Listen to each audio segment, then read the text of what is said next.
tell you, I spent 6 years in elected office here in the state, and during that tenure, I must say I did not pay any attention to environmental or energy issues. That was late 80s to around 95. The area I represented was a poor area, a low to moderate income area, and people were struggling mainly with basic issues like jobs. But increasingly, I came to realize after I had the chance to lead a development corporation in this area, South Providence Development Corporation, and as the energy challenges became more apparent, it occurred to me that it's poor people who suffer first and suffer most when there's high energy costs or there's high volatility in energy prices as there are today. And that paying attention to energy and the environment were probably very critical. Probably in 1996, we were trying to discover ways to create some more jobs locally for the people of the community. And we looked at a number of different ideas. What kind of businesses could we create if we could raise the capital that could put some people to work and address some fundamental community concerns? Started to look at can we create maybe some jobs in recycling. But we went ahead and started a commercial recycling company just to service businesses. Today it's operating in the neighborhood. It has about 89 trucks on the road each day, and it was an awful, awful struggle. But that's when we sort of said, well, let's see if we can focus a bit on the environmental challenges. Maybe there's some job creating potential in that area. Having started Cleanscape, and we wanted to see if we could stay faithful to the environmental stewardship theme. So we said, why don't we try to make it a green building? And subsequently became the state's first LEED certified silver building, commercial building, or first LEED building, regardless of commercial or residential, in the state of Rhode Island. We have a 10 kilowatt solar system on the roof. A third of the roof is a green roof, a living roof. We capture, store, and reuse all of the rainwater that hits the unit that holds the solar system. We have a 2,000 gallon tank in the building that captures all the rainwater, and that's what we use to flush our urinals and our toilets. We don't use any drinking water to flush toilets.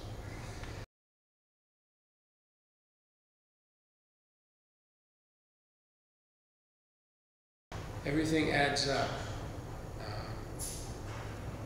Awful little careless decisions we make, and even the good, thoughtful,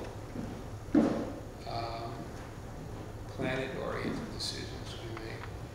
So nothing should be minimized. I don't think what we're doing here necessarily changes the world. The little that we do, from changing light bulbs to preserving old historic buildings to embracing some of the new renewable energy technologies, solar, geothermal, wind, as long as they are earth-friendly and we develop a new consciousness along those lines, which really is your job, to take on that agenda in earnest. What we each do and what we do in small groups, even from right here, has an impact. I'm kind of amazed that after 5 years of finishing the Borden Avenue projects, that some people still say it provides an inspiration to manage water better and to integrate solar and other renewable features, and just be attentive to how the earth moves and feels and lives.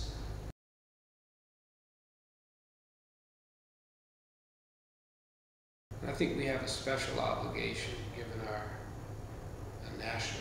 relative national blessings and our high standard of living and our high standard of educational opportunity, opportunity to set the standards in that area, and not only do that, but help some of those places which are really struggling to be more sustainable, and probably have a hard time doing so because they're always pumping out stuff that we need. In an era of desperation, they mine and they cut forests, and the end buyer is us, and they do it out of a sense of economic desperation, and ultimately end up destroying their own habitats.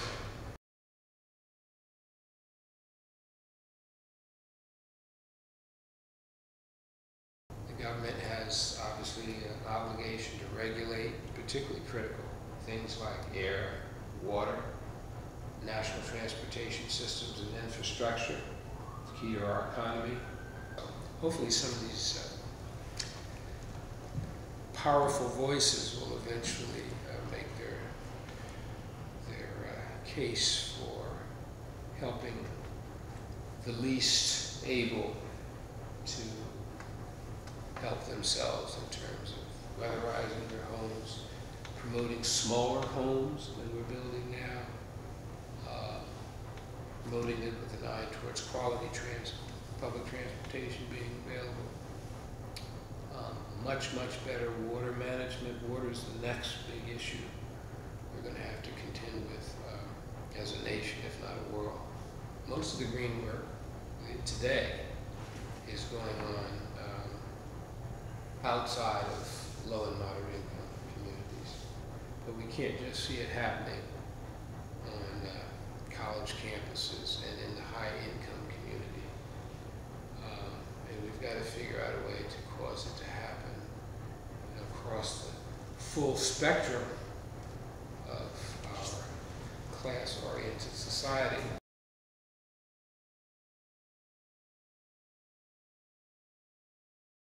So much of what we term progress today